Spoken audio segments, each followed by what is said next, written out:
আর যদি লড়াচড়া করো তার গ্যারান্টি নাই কতটুকু কাটবে।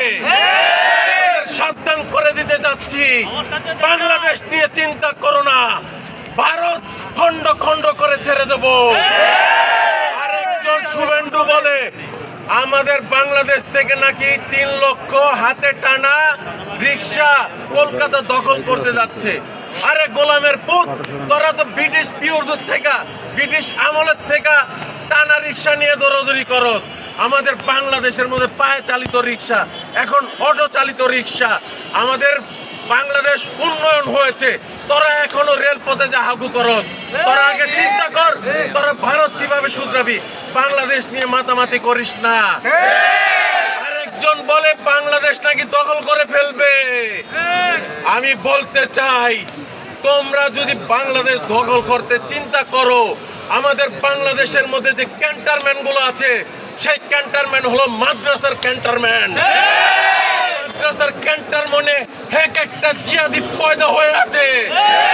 তোমরা যদি চিন্তা করো বাংলাদেশে আসবা, এই ক্যান্টনমেন্টের সৈন্যগুলা সব বর্ডার পার করে ভারতে ঢুকে কলকাতা, আগরতলা, 7 সিস্টার সব দখল করে ভারতকে খন্ড খন্ড করে জিহাদ বিজয় করে বাংলাদেশে ফিরে আসবে। বাংলাদেশের মধ্যে ভারতের একটি পতাকা উত্তোলন করে দিয়ে আসবে, কালেমার পতাকা। ক্যান্টনমেন্টের সৈন্যরা কখনো মাঠে নামবে না নিজেদের আখের গোছানোর জন্য, ইমান গোছানোর জন্য নামবে, দেশ সংস্কারের জন্য নামবে। দেশ সংস্কার করে ক্যান্টনমেন্টে চলে যাবে, কোনো লোভ লালসার জন্য আসবে না। বাংলাদেশের মধ্যে যে ক্যান্টনমেন্ট গুলো তৈরি হয়েছে, এগুলো ভালোভাবে সংস্কার করে সবকিছু তৈরি করতে হবে। বাংলাদেশের মধ্যে যে অগ্রশাসক তৈরি করে রেখেছে এই মোদির দুঃশাসককে ভেঙে দিতে হবে। বাংলাদেশের ভাই বোনদের বলে দিতে চাই, আমাদের ভারতের সাথে যুদ্ধ করতে হবে না। আপনারা কয়দিন পর দেখবেন কলকাতা, চেন্নাই তারাই আন্দোলন করবে ভারতের বিরুদ্ধে। তারা না খেয়ে মরার পথে।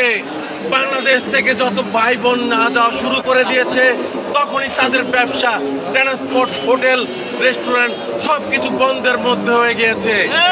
আমাদের বাংলাদেশের ভাই বোনদের বলে দিতে চাই, আপনারা যদি মুমিন বান্দা হন, বাংলাদেশি হন, মুসলমান হন, বাংলাদেশি হন, বাংলাদেশের নাগরিক হন, আপনারা ভারতীয় পণ্য, ইসরায়েলি পণ্য বয়কট করবেন এবং ভারত যাওয়া থেকে বিরত থাকবেন। ভারত আপনারা তখনই যাবেন যখন ভারতীয় সরকার, ভারতীয় নাগরিকরা আপনাদের পায়ে ধরে ক্ষমা চেয়ে হাত জোর করে নিতে চাবেন। তখন আমরা চিন্তা করব, আপনারা চিন্তা করবেন ভারতে যাবেন কিনা যাবেন না। আপনাদের বলতে চাই, ভারতের অগ্রশাসনকে রুখে দেন, এই ভারতীয় মোদিকে অগ্রশাসন রুখে দেন। এই আওয়ামী লীগ সরকারের আমলে তারা একটা জোরপূর্বক একটি সরকারকে সঙ্গ দিয়ে বাংলাদেশকে একটি দামাচাপা দিয়ে রেখেছিল। তাদের দেশের র এজেন্ট, তাদের সেনা সদস্যকে বাংলাদেশ পাঠিয়ে তারা শাসন করেছিল। এর বিরুদ্ধে বাংলাদেশ থেকে একটি আন্তর্জাতিকভাবে মোদির বিরুদ্ধে আমরা মামলা করব।